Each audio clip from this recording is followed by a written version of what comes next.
Permaisuri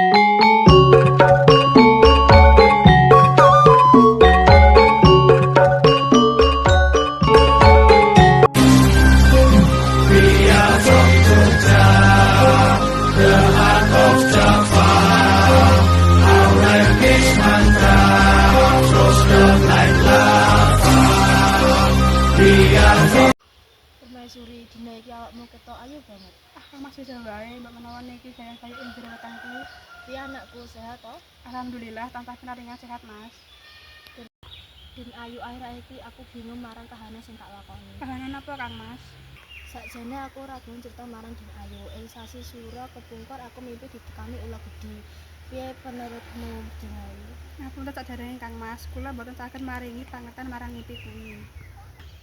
Yen diajak sendiri, Iya menurutmu, kula mboten ngerti babagan mimpi, Mas. ya mengkono aku butuh jawaban Najipati marang mimpiku mau. Dah. Mestinya aku sudah permaisuri.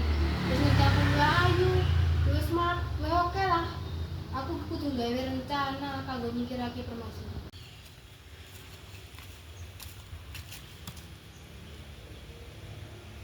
Nuwun ngapunten Raden, minurut ilmu kawula, Raden Bengkolonko bakal kena musibah ing dhewe. Ya mengkono siapno selamatan aku muga-muga Gusti tansah rezeki samudara kang ala ing negeri Benggala iki. Kowe kudu ngewangi aku. Apa sing bisa aku ilang Der? Aku duwe rencana kanggo nyingkirake permaisuri saka kerajaan iki. Ngamputene kula mboten pengin tumut. Piye karepmu? Yen kowe ora gelem ngewangi aku, kowe bakal tak laporke marang Raden Sukra. Kowe bakal kinonjara saklawase. Ampun Gusti Seler, kula mboten purun kinanjara nggih pun sinampa ingkang bisa kula lakoke. Aku arep mboyo lara, banjur aku nyelok marang kowe. Lan kowe kudu ngomong menawa ana sing wis ngracuni wedangku yaiku permaisuri. Kahinggane kawula bakal ngrewangi panjenengan.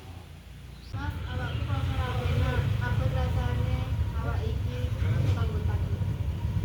Ana apa dianjur? Dianjur kanten pucet siar. Aku ora ngerti, nanging rasane kaya kepati-pati. Adipate kepriye kahandanan? Kula mengerti dipun yaiku permaisuri Raden Dewi Limaran.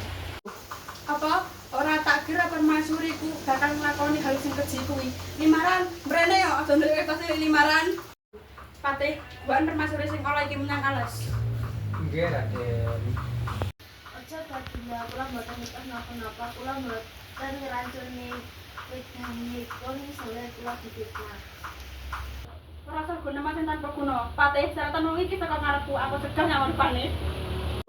Ngapunten Kanjeng Putri, kula namung manut kaliyan perintah panjenengan. Ora apa-apa, Pak. Ya aku mau titip jaganan garwaku, cukup aku sing dadi korban. Nyuwun Kanjeng Putri, kula tilar rumiyin. Patih, apa kowe kelakon aku tak tetahke? Iya Pak Benda, aku silakan kita bapak Kapita Raja.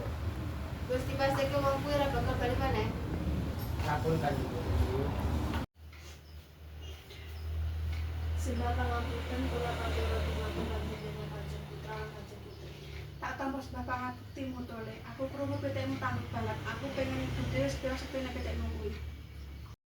Kula nyuwun siji saran, menawi jago kula kalah kula nyuwun ditanding, menawi jago kula menang kula nyuwun separuh harta. Aja kesusu Mas, iso wae iku mung siasat. Mula kudu dipikir sing jero. Tak sanggup saranmu mau. We are from Jogja, the heart of